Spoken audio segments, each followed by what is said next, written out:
AC के खराब होने का सबसे बड़ा रीजन होता है वोल्टेज फ्लक्चुएशन, और अगर खराब हुआ तो 10, 15, 20 हजार रुपए तक भी लग सकते हैं। इससे बचने का सिंपल सा तरीका है वोल्टेज स्टेबलाइजर, लेकिन मार्केट में 2000 का वोल्टेज स्टेबलाइजर भी आता है और 8000 का भी आता है, तो कौन सा लें आओ बताता हूँ। स्टेबलाइजर खरीदते समय सबसे पहले देखें उसकी वोल्टेज रेंज। आपके घर का एसी हो या कोई और अप्लायंस हो, वो सब 220 से 240 वोल्टेज पर काम करते हैं। अगर ये वोल्टेज काफी कम या ज्यादा हो जाती है तो वो अप्लायंस खराब होते हैं, और वोल्टेज स्टेबलाइजर इसी वोल्टेज को रेंज में रखता है। मतलब उसको पीछे से कितनी भी वोल्टेज मिल रही हो, कम मिल रही हो या ज्यादा मिल रही हो, वो उसको 220 या 240 वोल्ट बनाकर आगे आपके अप्लायंसेस तक पहुंचाता है। लेकिन स्टेबलाइजर की भी अपनी एक लिमिट होती है, और इसी लिमिट को बोलते हैं वोल्टेज रेंज। और ये कितनी होती है? 170 से 250 वोल्ट, 160 से 280 वोल्ट, 130 से 290 वोल्ट, या फिर 90 वोल्ट से 300 वोल्ट। मतलब अगर किसी स्टेबलाइजर की वोल्टेज रेंज है 170 से 250 वोल्ट, और पीछे से जो वोल्टेज आ रही है वो आ रही है 150 वोल्ट, जो कि उसकी रेंज से बाहर है, तो वो स्टेबलाइजर बंद पड़ जाएगा। अब अगर आप ऐसे एरिया में रहते हो जहां पर वोल्टेज ज्यादा फ्लक्चुएट नहीं करती, तो आप 170 से 250 वोल्ट या फिर 160 से 280 वोल्ट वाला स्टेबलाइजर ले सकते हो। लेकिन अगर आप रूरल एरिया में रहते हो या फिर इंडस्ट्रियल एरिया के पास रहते हो, तो आपको ज्यादा से ज्यादा वोल्टेज रेंज वाला स्टेबलाइजर लेना चाहिए, जैसे 130 से 290 वोल्ट या फिर 90 वोल्ट से 300 वोल्ट। और इसी वोल्टेज रेंज की वजह से एक स्टेबलाइजर का प्राइस डिफाइन होता है। कम वोल्टेज रेंज वाला स्टेबलाइजर आपको सस्ता पड़ेगा, जैसे 2-2.5 हजार का, और ज्यादा वोल्टेज रेंज वाला स्टेबलाइजर आपको महंगा पड़ेगा, जैसे 8-8.5 हजार का। इसके बाद देखो कितने केवीए का स्टेबलाइजर लेना है। जैसे हमारे घर के एसी आते हैं 1 टन, 1.5 टन, 2 टन के, उसी हिसाब से स्टेबलाइजर आते हैं 3 केवीए, 4 केवीए और 5 केवीए के। अगर आपका एसी 1 टन का है तो 3 केवीए वाला स्टेबलाइजर लेना है, 1.5 टन का है तो 4 केवीए वाला, और 2 टन का है तो 5 केवीए वाला स्टेबलाइजर लेना है। फिर देखो डिस्प्ले। ज्यादातर स्टेबलाइजर्स में आपको डिस्प्ले नहीं मिलेगी, बस एलईडी इंडिकेटर्स मिलेंगे। काम वो भी करते हैं, लेकिन कितनी वोल्टेज पीछे से आ रही है और कितनी वोल्टेज आगे जा रही है ये आप नहीं देख पाओगे। ये आपको देखने को मिलेगा डिस्प्ले में, और ये सारे स्टेबलाइजर्स में आपको नहीं मिलेगा, तो थोड़ा ध्यान से देख लेना। फिर आता है टाइम डिले सिस्टम। काफी बार आपने देखा होगा कि लाइट झटके मारकर वापस आती है, मतलब पावर कट हुई और तुरंत वापस आ गई। लेकिन एसी के अंदर जो कंप्रेसर है उसके अंदर के करंट को बैलेंस आउट होने के लिए थोड़ा टाइम लगता है। मतलब ऐसे पावर कट के झटकों की वजह से आपका एसी खराब हो सकता है, और यहीं पर जो टाइम डिले सिस्टम होता है वो काम आता है। स्टेबलाइजर करंट को आगे आपके एसी तक पहुंचाने में कुछ सेकंड्स का डिले करता है ताकि वो सेफ रहे। ये एक प्रोटेक्शन फीचर है। इसी तरह से voltage cut of protection feature होता है। जैसे अभी मैंने आपको बताया कि स्टेबलाइजर की एक वोल्टेज रेंज होती है, तो पीछे से अगर वोल्टेज काफी कम आ रही है या बहुत ज्यादा आ रही है, तो ऐसे में वो कट ऑफ कर देता है। मतलब वो वोल्टेज आगे आपके एसी तक नहीं पहुंचेगी, जिससे एसी सेफ रहेगा। इसी तरह से प्रोटेक्शन के लिए एक और फीचर होता है जिसको बोलते हैं थर्मल कट ऑफ। मतलब कभी अगर स्टेबलाइजर के अंदर ज्यादा हीट बनती है तो उसके अंदर एक सेंसर लगा होता है जो इस चीज को डिटेक्ट कर लेता है,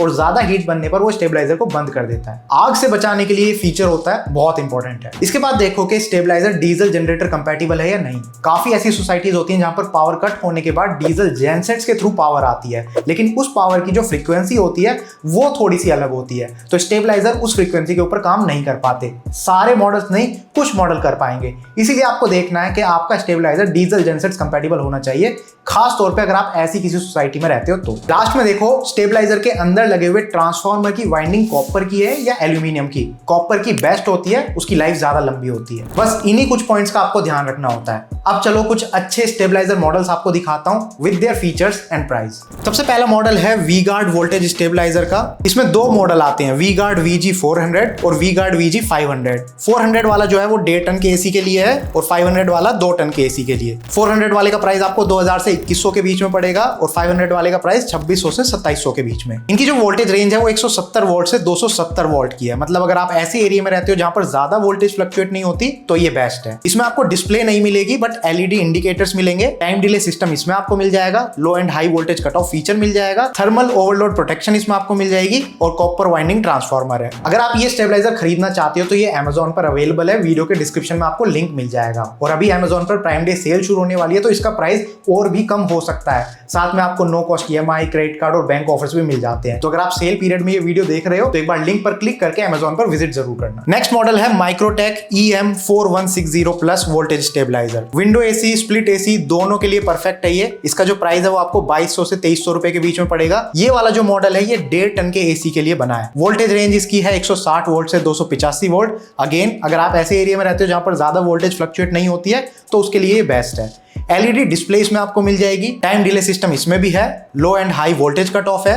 थर्मल ओवरलोड प्रोटेक्शन है और कॉपर वाइंडिंग ट्रांसफार्मर है। वारंटी इस पर भी 3 साल की है। तो ये जो 2 मॉडल मैंने आपको दिखाए इनकी वोल्टेज रेंज थोड़ी कम है, इसी वजह से इनका प्राइस भी कम है। अब अगले जो 2 मॉडल मैं आपको दिखाऊंगा वो है ज्यादा वोल्टेज रेंज वाले और उनका प्राइस भी थोड़ा ज्यादा है। नेक्स्ट मॉडल है वोल्टास का वोल्टेज स्टेबलाइजर। वोल्टास टाटा का ब्रांड है, तो स्टेबलाइजर की क्वालिटी भी काफी अच्छी होगी और विंडो एसी हो या स्प्लिट एसी हो, दोनों में स्टेबलाइजर काम करते हैं। इसमें भी 2 मॉडल आपको मिल जाएंगे, VA4130 और VA5130। 4130 वाला 1.5 टन के एसी के लिए है और 5130 वाला 2 टन के एसी के लिए। 4130 वाले का प्राइस आपको 4100 से 4200 के बीच में पड़ेगा और 5130 वाले का प्राइस आपको 4500 से 4600 के बीच में। वोल्टेज रेंज इनकी काफी ज्यादा है, 130 वोल्ट से 300 वोल्ट। एलईडी डिस्प्ले इसमें आपको मिल जाती है, टाइम डिले सिस्टम है, low and high voltage cut off है, थर्मल ओवरलोड प्रोटेक्शन है, कॉपर वाइंडिंग ट्रांसफार्मर है और 3 साल की वारंटी है। तो आपने देखा बाकी सारे ही फीचर्स एग्जैक्टली सेम है, बस वोल्टेज रेंज थोड़ी बढ़ जाती है और उसी वजह से प्राइस बढ़ गया। इसी तरह से अगला मॉडल भी है। नेक्स्ट मॉडल है ऑल्टन वोल्टेज स्टेबलाइजर। इसमें भी 2 मॉडल आपको मिल जाएंगे, AD005 1.5 टन के एसी के लिए और AD024 2 टन के एसी के लिए। 005 का जो प्राइस है वो 6900 से 7000 के बीच में आपको पड़ेगा और 024 का प्राइस आपको 7800 से 8000 के बीच में पड़ेगा। और इनकी वोल्टेज रेंज काफी ज्यादा है। जो 1.5 टन के एसी वाला मॉडल है उसकी वोल्टेज रेंज है 90 वोल्ट से लेकर 280 वोल्ट और 2 टन के एसी के लिए जो मॉडल है उसकी रेंज है 90 वोल्ट से लेकर 300 वोल्ट। मतलब काफी वाइड वोल्टेज रेंज में ये काम करता है। साथ में एलईडी डिस्प्ले आपको मिल जाएगी, टाइम डिले सिस्टम है, low and high voltage cut off है, थर्मल ओवरलोड प्रोटेक्शन है, कॉपर वाइंडिंग ट्रांसफार्मर है और 3 साल की वारंटी है। ये जो अभी मैंने आपको 2 मॉडल दिखाए हैं दोनों का प्राइस थोड़ा ज्यादा है लेकिन वाइड वोल्टेज रेंज में ही आते हैं। तो अगर आप रूरल एरिया में रहते हो जहां पर वोल्टेज काफी फ्लक्चुएट होती है या फिर इंडस्ट्रियल एरिया के पास रहते हो तो ये दोनों मॉडल्स आपके लिए बेस्ट रहेंगे। अब काफी लोग पूछते हैं कि इन्वर्टर एसी के साथ भी स्टेबलाइजर लगवाना चाहिए या नहीं। देखो, अगर आप ऐसे एरिया में रहते हो जहां पर वोल्टेज कभी ज्यादा फ्लक्चुएट नहीं करती, थोड़ी बहुत कभी करती होगी तो आपको स्टेबलाइजर लगवाने की जरूरत नहीं है। मैं खुद अपने घर पर पिछले 4 साल से इन्वर्टर एसी यूज कर रहा हूं, बिना स्टेबलाइजर के